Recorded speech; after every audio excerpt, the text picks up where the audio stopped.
All right, we are looking at the conclusion of the spiritual gifts. Our text verse for this lesson comes from Ecclesiastes chapter 12 and verse 13. Solomon says, "Let us hear the conclusion of the whole matter. Fear God and keep His commandments, for this is the whole duty of man." I thought this was a very appropriate passage to end this series because we are going to look at the conclusion. And as Solomon states here, this is the conclusion of the entire matter, no matter what the subject may be. Fear God and keep His commandments, for this is the whole duty of man. So in this verse, Solomon says, let us hear the conclusion of the whole matter. And that's just what we want to do with this message. To hear the conclusion of the whole matter on spiritual gifts. Now, several of you have been having a hard time to determine just exactly what motivational gift you might have. And so maybe this message will help you to better determine what yours is. I know some of you have already determined that. Some of you may not have. So what I'm about to give you are some guidelines that you can follow to determine exactly what your gift is. I stated also at the beginning of this series that you should take note of the things that other Christians do that irritated you. You know, there's some people you just love, but you just love to smack them every time they open their mouth. So, you know, it is just as important to realize what God's people say and do that upsets you, because that may be a landmark, if you will, on what your gift might be. We want to follow up on that as well. How to use the irritations from others to help you discover your motivational gift. Now ask yourself this question. What do Christians do or not do that disappoints me and causes unbelievers to reject the Christian life? You know, some people, you love the Lord, they love the Lord, but they're just hard to love. And their actions or even reactions just drive you up the wall. You may wonder why in the world that this happens. Now understand that I'm using the word Christian in the appropriate sense, okay? As I've said before, the word Christian is probably one of the most misused words in the English language. But I'm using it as its proper definition is. A Christian is a person who has been saved, who has been scripturally baptized, and is doing their best to live for the Lord to the best of their ability. Now that sums up what a true Christian is. And you need to realize that the answer to this question will greatly be influenced by your spiritual gift. Because you see, the prophet says, well, they compromise with the world. It may seem like that to a prophet. Maybe it's not really that, but that would be what it would look like to a prophet. Well, they fail to demonstrate true Christian concern. That would be the server. Server just can't understand why in the world that you do not see a need. But I'm here to tell you that the prophet and the teacher may have blinders on. They can't see that because that's not in their gift. All right, they are substituting experience for sound doctrine. Well, that's the teacher. And yes, it just drives me up the wall when a person cannot back up their experience with the Word, with Scripture.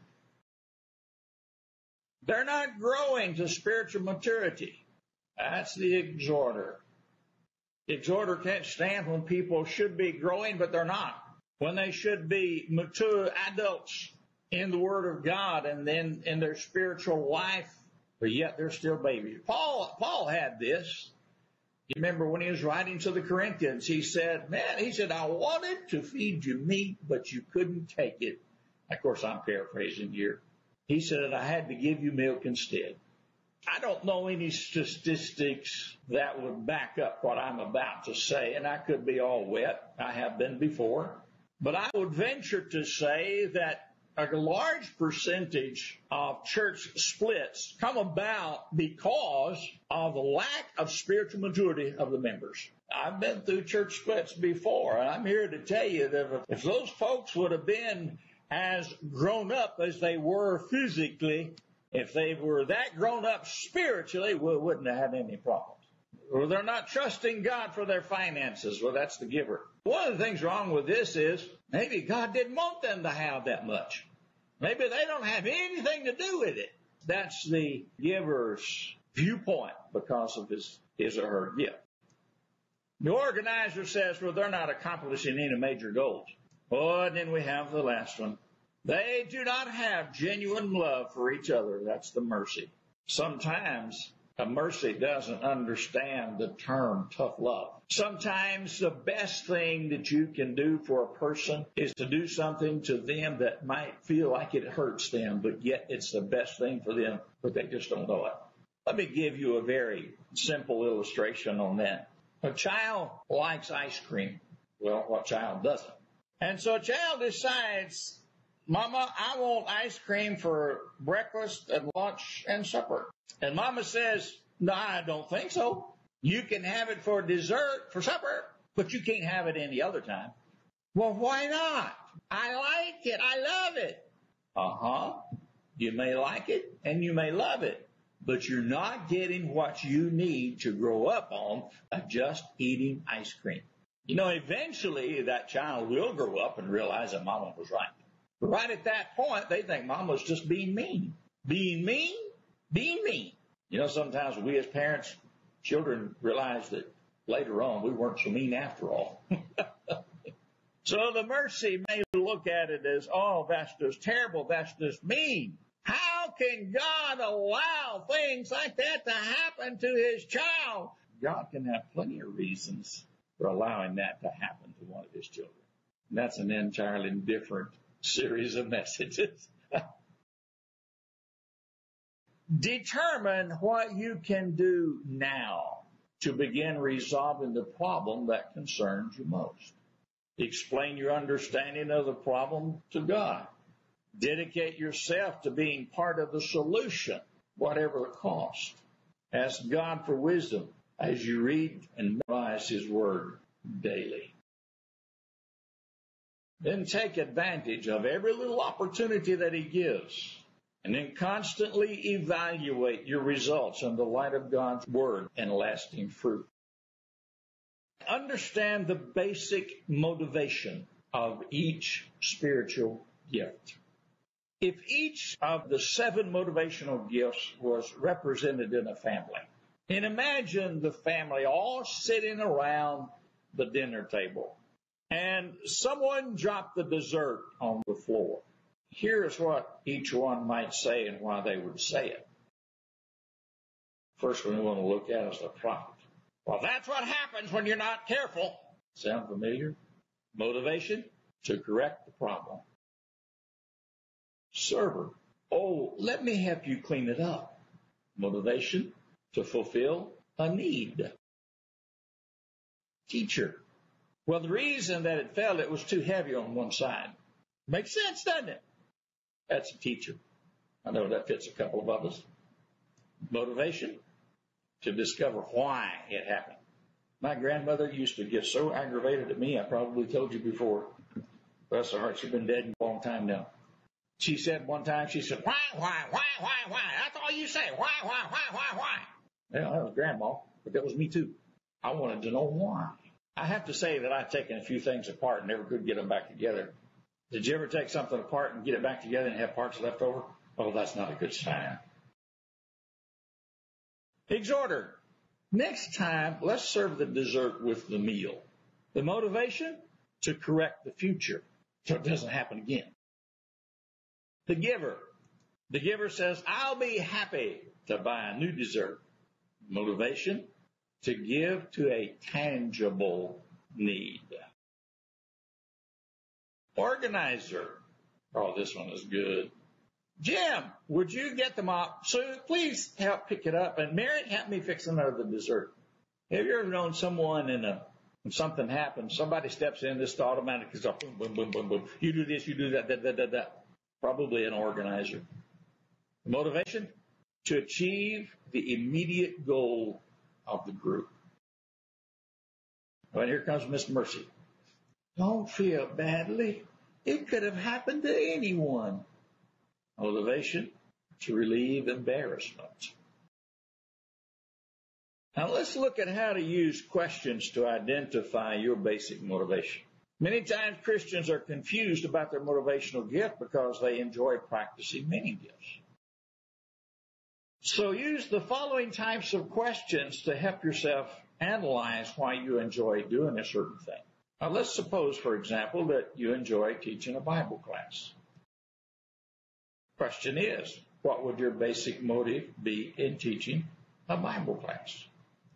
Well, the answer to that would be to encourage people to be honest before God and others. That would be a prophet's motivation. Question. But why do you want people to be honest with God and others? Answer. So that they will not hurt each other's feelings. Yes, which that one is. That one would be a mercy's motivation. Question. Why do you not want Christians to hurt each other? Answer. So that they will be able to grow spiritually. Who would that be? That would be the exhorter's motivation. Question. Why do you want Christians to grow spiritually? Well, so they can appreciate the true message of the Bible. And who would that be? That would be the teacher's motivation. Question. Why do you want Christians to understand the true message of the Bible? Answer. So they can get their lives in order and be useful for God. An organizer. Key on that was order, wasn't it? Question. Why do you want Christians to be organized for God? Answer. So that they will be free to give to the Lord's work. That would be a giver. Question. Why do you want Christians to give to the Lord's work? Answer. So that we can meet the practical needs of Christians and unbelievers. A server's motivation. Question. Why do you want to meet the practical needs of others? Answer. I think that is the most important. Who's that? Well, the conclusion is your gift must be serving. Serious marriage conflicts are caused when one partner fails to understand the motivational gift of the other, or when one or both partners demonstrates the negative characteristics of his or her spiritual gift. I would venture to say, and again, I don't have any statistics to bear this out, but just based on my experience of many, many years as being a pastor and a teacher, I would suspect that a great number of problems in marriages would stem from this very reason. When one has a gift and the other does not have a compatible gift, and we've talked about that in this series, like the prophet and the mercy, then there are two different viewpoints, and many times never will the twain meet. And one cannot understand why the other acts and says what he or she does. When the key to this is, it's not enough for just one of the spouses to understand what their gift is and try to practice their gift. Both need to understand their motivational gift and practice their gift and put it to work. If that is the case, then the two can work together because they will help each other understand how they see and they feel, because communication can be an open thing with them. But if one does not practice and does not endeavor to put their gift to use, but constantly show the negative traits of their gift, there's going to be nothing but trouble. I know some marriages like that. When a Christian couple have dedicated themselves to the Lord, and their desire, their common desire, is to serve the Lord to the best of their ability, then that's not saying that there's not going to be some rocky times, but that they can work together and they can work out the differences. I think if more Christian counselors would come to an understanding of these motivational gifts and try to determine what the motivational gift of each of their counselees are, especially couples that are being counseled, marriage counseling. I think that the counselor would go a long way in determining what the problem with this couple has. Usually, just the things that they talk about the most, that's just the surface stuff. And the counselor has to dig below the surface to get to the real problems. I would think that a majority of times, if the counselor would get a grip on these spiritual gifts and figure out what the spiritual gift of each individual, that couple that he's counseling, he or she's counseling with, I think it will go a long way in helping that marriage to succeed and to be more beneficial to the Lord. What do you think? To me, that just sounds reasonable. But again, I may be all wet, but I don't think I am. Understand how each gift responds in a situation. This is important too. If 7 Christians, here again, I'm using the term Christian in its proper and correct sense. If 7 Christians representing each of the motivational gifts visited a sick person in the hospital, here is what each might say based on the perspective of his or her gift. Server. Here's a little gift. Now, I brought your mail in, I fed your dog, I watered your plants, and washed your dishes. All tangible things, necessary things that would need to be done. Somebody would have to do them. And a server, I vouch to say, would be the only one that would think along these lines. Or a person who is endeavoring to practice the gift of a server. Mercy. I can't begin to tell you how I felt when I learned you were so sick. How do you feel now? A mercy can empathize with an individual much easier and much better than those of the rest of us or the other gifts. Organizer. Don't worry about a thing. I've assigned your job to 4 others in the office. Wow. That must be a valuable employee, huh? Prophet. What is God trying to say to you through this illness? Is there some sin you haven't confessed yet?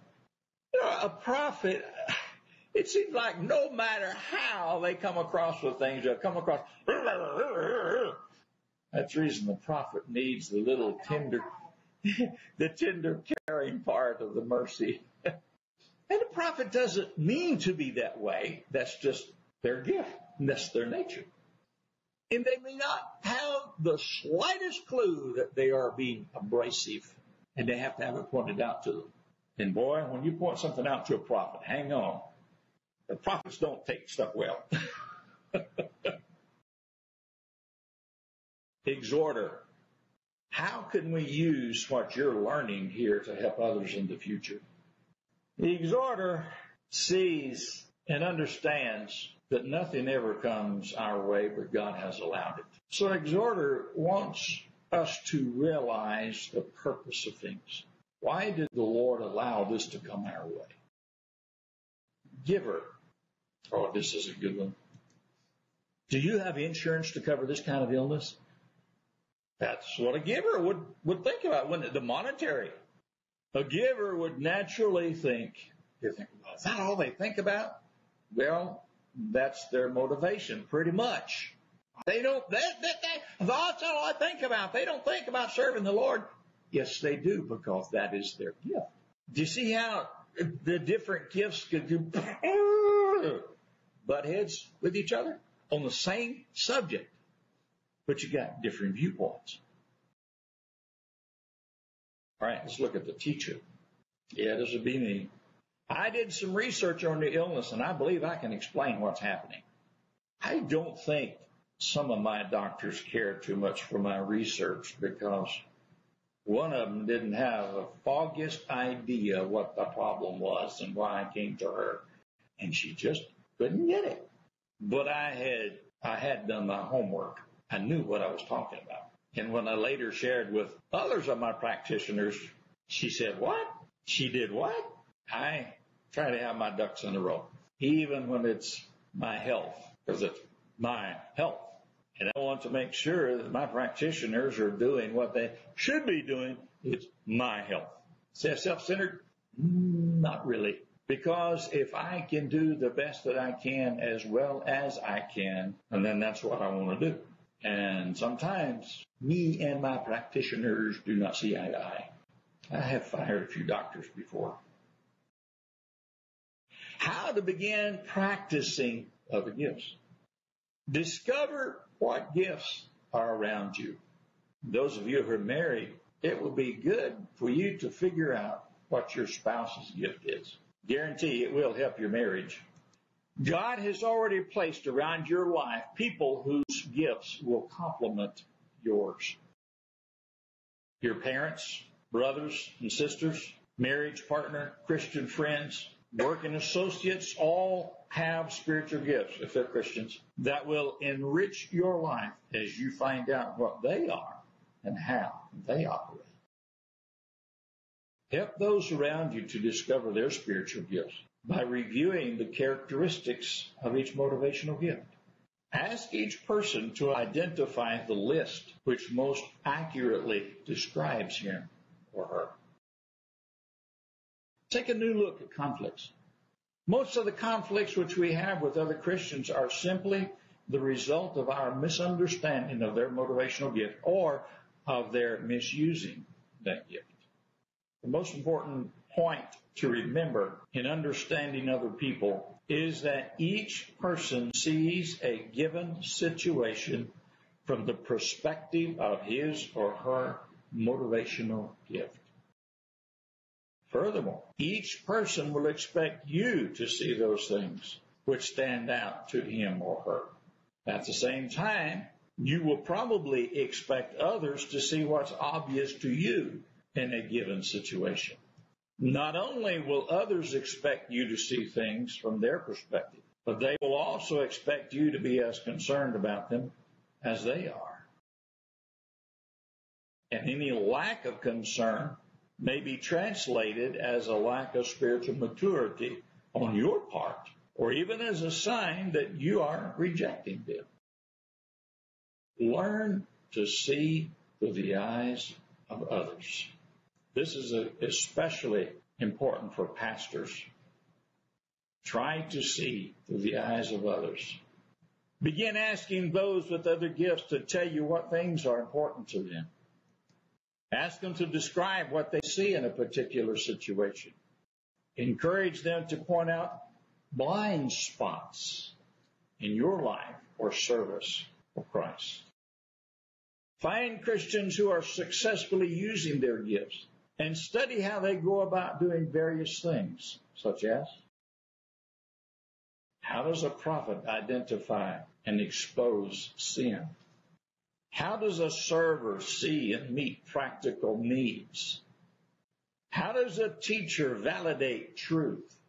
How does an exhorter visualize steps of action? How does a giver make wise investments? How does an organizer get jobs done? How does a mercy know what hurts others? Then try to understand how gifts are to be used in the church.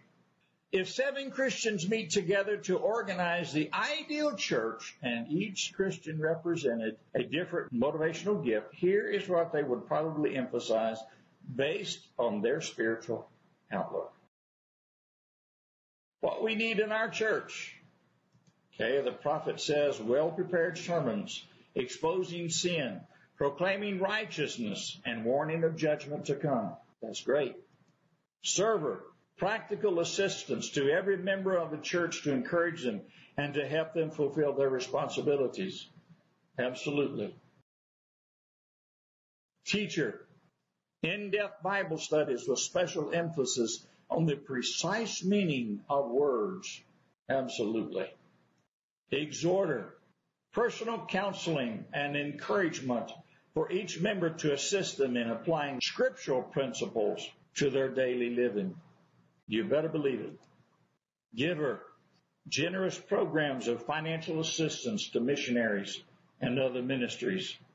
Very important, especially if you claim to be missionary-minded and a missionary Baptist. Otherwise, you need to take missionary off your name. Organizer, smooth running organization throughout the church so that every phase will be carried out decently and in order. Mercy, special outreach and concern for the precise and varying feelings of individuals for the rest to meet their needs. Can you imagine having a church that was big enough to have 7 pastors and each pastor having one of these gifts? I believe we would see a very dynamic church. And this doesn't have to be pastors. If we as children of God, each one of us, if we really want to serve the Lord, it would behoove us to study these gifts and to find ours and to begin practicing it. Because see, then and only then can we really completely serve the Lord as He would have us to do. Now, I think some of you already have determined that what your gift is, and you're already practicing it to the best of your ability. You're concentrated on the positive aspects of your gift and trying to eliminate the negative aspects of it. Some may still be in the process of determining exactly what their gift is, and if you are one of those, then maybe this final message will help you in that determination. Then for those of you that have determined what your gift is and you're actively practicing it and very comfortable in your gift, you may want to expand your horizons and begin learning how to practice some of the other gifts. One of the most helpful things for me as a teacher has been to try to see things through the eyes of others. There's an old saying that goes something like this: don't judge your brother till you've walked a mile in his moccasins. And I think that's some pretty good advice. We all need each other in the Lord's work. There's a saying that goes, no man is an island. Well, no woman either. Song and a hymnal that we sing once in a while, I need the prayers of those I love. Yes, we do. We need each other in order to serve the Lord as He would have to do. Because you see, just by ourselves, we can only do a little bit for the Lord. And each of us by ourselves cannot do a good job of it, but together we can accomplish much for the Lord. I pray that God would richly bless you as you continue to serve Him. You may now be able to serve Him as you've never been able before.